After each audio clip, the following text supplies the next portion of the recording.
আসসালামু আলাইকুম। সবাইকে জ্যোতি ফার্মিং হাউসে আপনাদের সবাইকে স্বাগতম। আমরা সবসময় ছাগলের ভিডিও বেশিরভাগ করে থাকি।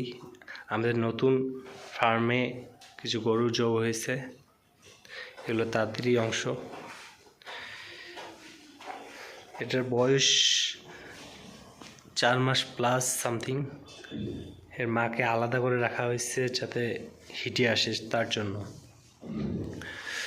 এই সমস্ত রকমের দানাদার খাবার খায়, অলরেডি শেষ করেও ফেলছে, আবার দেওয়া হবে। কিছুদিন আগে আমাদের এই ষাঁড় বাচ্চাটা জন্ম নিছে এই গাভী থেকে।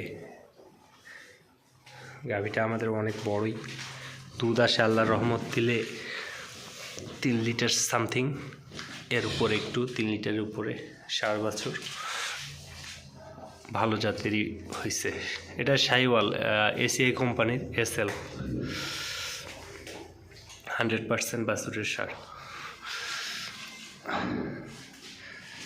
পরবর্তীতে আমাদের এই গরুটা নেওয়া আছে। এই গরুটা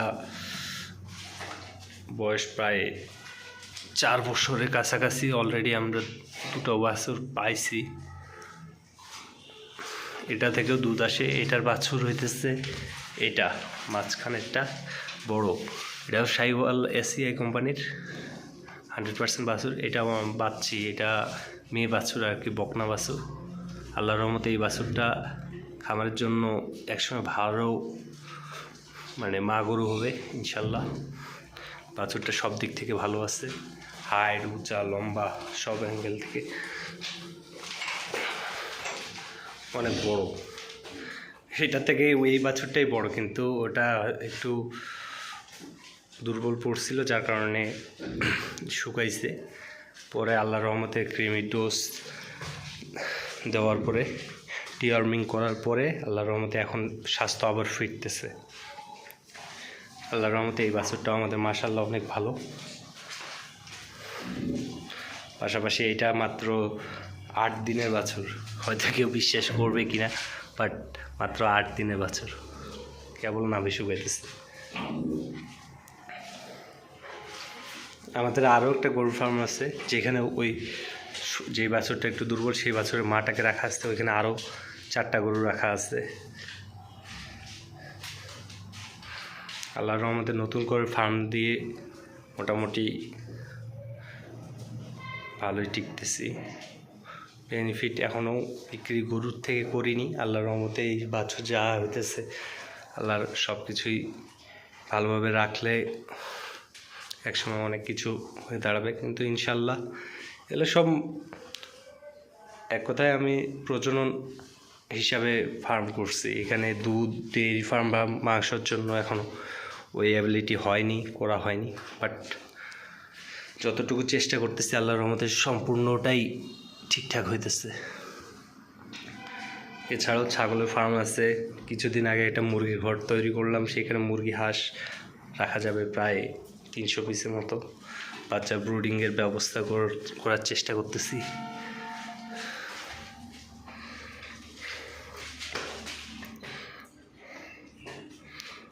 এগুলোকে বেঁধে রাখা হয়েছে জাস্ট কিছুটা বাসায় দুধ খাওয়ার জন্য। এই জন্যই সব কিছু দিয়ে আল্লাহর রহমতে সব দিক দিয়ে এভাবে চললে আল্লাহর অশেষ কৃপায় ঠিকভাবেই ফার্ম পরিচালনা করতে পারবো। এদের মোটামুটি সকালকার খাওয়া শেষ, তার জন্য সবাই বিশ্রামের ব্যবস্থা করব। আমাদের জ্বালাতন না করা ভালো। এদের ম্যাক্সিমাম খাবার হলো ঘাস দেওয়া হয়, ঘাসের সাথে কিছুটা ব্রান, কিছুটা চালের তুষ, যেটাকে গুঁড়া বলে বা রাইস পলিশ, তার সাথে খড়, যেটা খড়টাকে মেশিন দিয়ে কাটা হয়, সেই মেশিন দিয়ে খাওয়ানো হয়। সেই মেশিন দিয়ে কেটে পিস ছোটো টুকরো করে 0 সাইজ করে দেয়, এতে ওদের চাবাইতে অত বেশি হয় না। পাশাপাশি খড়ও দেওয়া খড় দেওয়া হয় শুকনা। ঘাসের পরিমাণটা এক একটা গরুর ক্ষেত্রে 2 কেজি প্লাস সামথিং, আনুমানিক 5 কেজি দিলে ভালো। কিন্তু আল্লাহর রহমতে আমার 3 কেজির কাছাকাছি একটা গরু খাইলেই ফাটাফাটি। এই বাছুরই আমার 2-2.5 কেজি খায়। কেউ বিশ্বাস করবে কি না জানি না, সাথে শুকনা খায়, গুঁড়া সব কিছুই খায়। আপনারা চাইলে 1 সেকেন্ডে দেখাইতেছি। দেখুন শুকনো খড় দিব তবু সেটা খাবে, সাথে যদি ঘাস প্লাস ব্রান বা আতপ সাথে খোল, সরিষার খোল যদি দেন তাহলে তো আরও খাবে। এই দেখেন আমি এখানে দিতেছি শুকনা খড় শুধু, তবুও দেখেন কী পরিমাণে খায়। আসলে পেট ভরা তো তাই খাইতে যাচ্ছে না।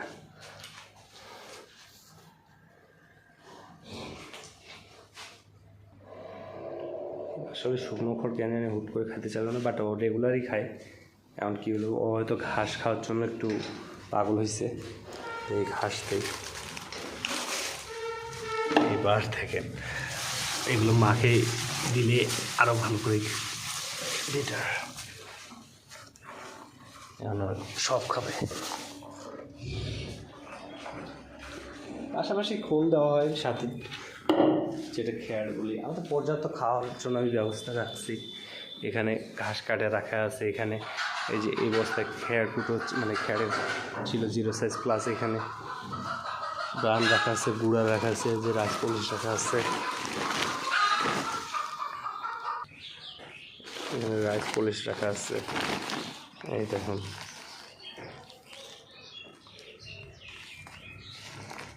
এখানেও রাখা আছে কিছুটা আতপ, কিছুটা